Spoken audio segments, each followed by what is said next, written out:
नमस्कार मित्रांनो, NK techno चॅनलमध्ये आपलं स्वागत आहे। तर मित्रांनो, एक आधुनिक काळामध्ये आपल्याला जर शेती करायची झाली तर एक बाहेरच्या देशामध्ये जशा मशिनरीने शेती केली जाते, आता तसंच आपल्याला भारतामध्ये पण मशिनरीने शेती करायची वेळ आलेली आहे। कारण एक मजूर पण भेटत नाहीत आता सध्या आणि बैल पण राहिली नाही ती।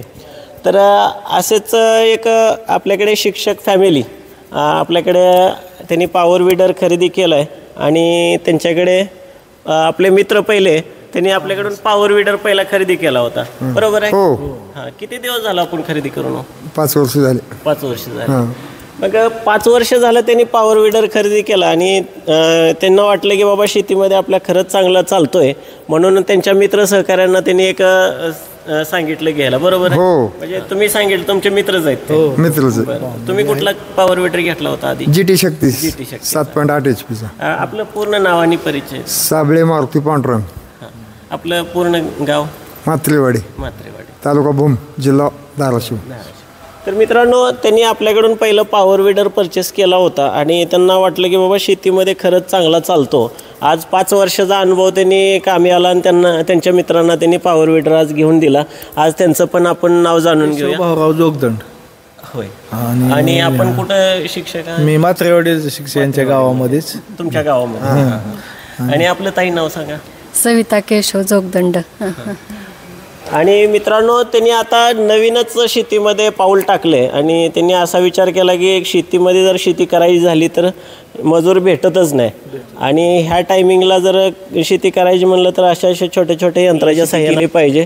नवे अंतर्गत मशागतीला जर आता पर्याय दुसरा कुठला शिल्लक राहिला नाही आणि बाहेरच्या देशामध्ये मी का म्हटलो तर बाहेरच्या देशामध्ये बैलाची सुरुवातच झाली नाही। आपल्याकडे सुरुवात झाली बैलाची, आपण चांगली गोष्ट होती, पण आता सध्या बैल राहिली नाही ते आपल्याकडे। आणि आपल्यापेक्षा बाहेरच्या देशामध्ये 50 ते 40-50 वर्षांनी तर जग पुढं आहे आपल्यापेक्षा।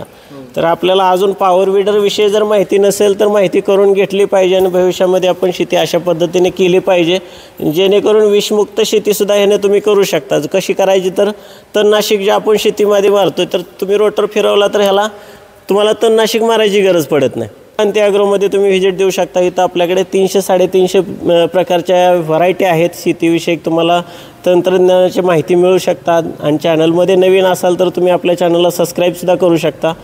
आणि सरांना विचारू की आपण कशाची शेती आहे सर आता तुमची? सध्या आमच्याकडे ऊस आहे। ऊस आहे का? केळी पण आहे सरांकडे। ऊसामध्ये तुम्ही आता हे चालवणार आहे? तर ऊसामध्ये आम्ही केळीमध्ये आणि शेवगामध्ये। अच्छा, तुमच्याकडे काय केळी आणि शेवगा? अच्छा, किती एकर आहे केळी आता सध्या? केळी 1.5 एकर आणि शेवगा 4 एकर। बरं, एक आता शिक्षक म्हणून तुम्ही काय शेतकऱ्यांना थोडंसं सजेशन तुमचं? काय सजेशन? आधुनिक पद्धतीने शेती केली पाहिजे। हां, जुन्या पारंपरिक पद्धती शेतीचा अवलंब केला तर त्यातनं उत्पन्न निघू शकत नाही।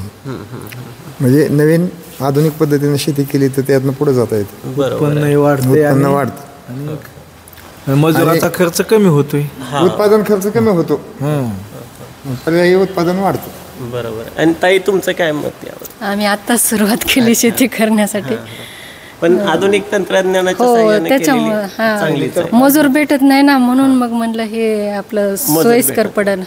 मजूर भेटत नसतील तर आपण शेतीकडे दुर्लक्ष करतो आणि ते कुठं तर टाळलं पाहिजे आपण, आणि शेती करणं सोडून देतो। त्यामुळे जर आपण छोट्या छोट्या यंत्राच्या सहाय्याने शेती केली तर आपल्याला त्याची गोडी लागत जाते।